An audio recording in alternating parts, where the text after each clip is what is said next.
Today our topic is all metals combined with acids to form salt and earth. But there is exception. There is an exception. What is the exception?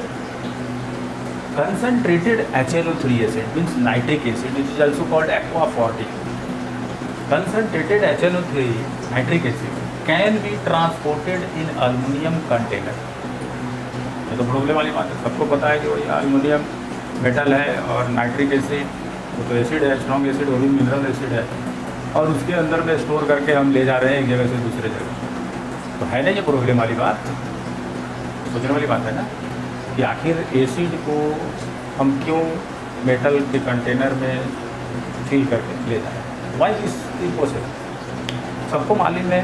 Passive action, passive action means क्या होता है कि अगर किसी चीज़ को बार बार, suppose करो boxer को देखा हो, वो बॉक्सर बार बार किसी जगह पर मार मार के ये वाला पॉइंट को इतना मजबूत कर लेता है कि तब उसको चोट ही नहीं लगता है, यानी कि यहाँ का लेयर, यहाँ का सेल सब डेड हो जाता है। अब सेल जो डेड हो जाएगा तो उसको चोट ही नहीं लगेगा। सेम थिंकिंग यहाँ पर पहले एल्युमिनियम क्या करता है, HNO3 के साथ कंबाइंड करके एल्युमिनियम ऑक्साइड का थिन फिल्म लेयर बना लेता है। अब जब एल्युमिनियम ऑक्साइड का लेयर जैसे ही बन जाता है तो ये एल्युमिनियम ऑक्साइड अब फर्दर HNO3 के साथ रिएक्शन ही नहीं करता है। अब आराम से HNO3 को लोड करके ले जाओ, तो प्रॉब्लम यहाँ होता है। बात समझ में आ गया होगा कि जैसे ही एल्युमिनियम के कंटेनर में हम लोग HNO3 एसिड ऐड करते हैं यानी डालते हैं, तो पहले एल्युमिनियम थोड़ा सा एल्युमिनियम रिएक्शन करता है, रिएक्शन करके क्या देता है, thin film of aluminium oxide. Aluminium oxide का मेल्टिंग पॉइंट बहुत हाई होता है, इसलिए वो HNO3 के साथ फर्दर रिएक्शन में पार्टिसिपेट ही नहीं करता है। जब वो पार्टिसिपेट ही नहीं करेगा तब वो आराम से फिर कंसनट्रेटेड HNO3 को आराम से लोड कीजिए और ले जाइए एक जगह से दूसरे जगह। तो ये बात पॉइंट वाली समझ लो, कैसे रिएक्शन होगा ये पॉइंट वाली समझना है, ये देखना है बहुत जरूरी। अब देखो ये कंसनट्रेटेड HNO3 हुआ, ये पहले ब्रेक करता है NO2 प्लस H2O प्लस ये nascent oxygen, newly born oxygen को नेसेंट ऑक्सीजन बोलते हैं। अब इसको बैलेंस करना है क्योंकि नाइट्रोजन 1 और हाइड्रोजन कितना यहाँ 2 है, यहाँ 1 है, यहाँ 2 करना है। अब देखो हाइड्रोजन 2, नाइट्रोजन भी 2, नाइट्रोजन 2 करना है, यहाँ 2 करना है। ऑक्सीजन 6, 4, 5, 6 हो गया अपना बैलेंस हो। अब ले लो एल्युमिनियम, वो नेसेंट ऑक्सीजन कंबाइंड किया बेचारा Al2O3 एल्युमिनियम ऑक्साइड, बैलेंस कर लो, 2 एल्युमिनियम 2 कर लो, 3 ऑक्सीजन 3 कर लो। अब ये इक्वेशन को ऐड कर लो, नेसेंट ऑक्सीजन कितना है 3, यहाँ कितना है 1। अब इसको मल्टीप्लाई कर दो 3 से, तो पूरा यहाँ से यहाँ तक मल्टीप्लाई हो गया 3 से, ठीक है। अब ये 3 और 3 कैंसिल हो गए। अब ऐड कर दो सारे को, अलजेब्रिक मेथड जानता ही होगा, 2Al plus 6HNO3 6NO2 plus Al2O3 plus 3H2। अब ये एल्युमिनियम ऑक्साइड का हाई मेल्टिंग पॉइंट, बहुत ज़्यादा मेल्टिंग पॉइंट होता है, यानी पिघलता ही नहीं है ये।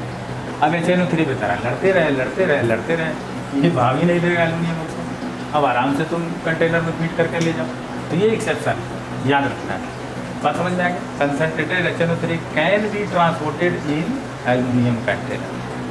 बात समझ में आ गया। देखो हर चीज़ के पीछे केमिस्ट्री छुपा हुआ है। अब केमिस्ट्री को अगर पढ़ना है तो उसको रीजन वाइज समझना बहुत जरूरी है, यानी हर जगह रीजन। अब देखो सारा मेटल रिएक्शन करता है एसिड से, यहाँ बेचारा ये जो है उसको अवॉइड करता है, तो तुम क्या कर लेगा मेरा कंसनट्रेटेड HNO3 तो देखा भी होगा। ये कंसनट्रेटेड HNO3 प्योर स्टेट में कलरलेस होता है, भी बता देते हैं कि प्योर कंसनट्रेटेड HNO3 प्योर होता है, लेकिन बेचारा को जब किसी बोतल में और कहीं रख देगा ना तो ये डिकम्पोज हो जाता है सनलाइट के प्रेजेंस में। और इसमें सनलाइट के प्रेजेंस में जब डिकम्पोज होता है, ये सनलाइट के प्रेजेंस में तो डिकम्पोज होता है, तो NO2 देता है, H2O देता है और प्लस ऑक्सीजन देता है। अब इसको देखो बैलेंस कर लेते हैं, हम आराम से बैलेंस करेंगे। सपोज यहाँ 2 कर दिए, यहाँ भी 2 हो गया, यहाँ भी 2 कर दिए, 6 हाइड्रोजन 4 5 6 7 हो गया। ऐसा करो, इसको डबल कर दो।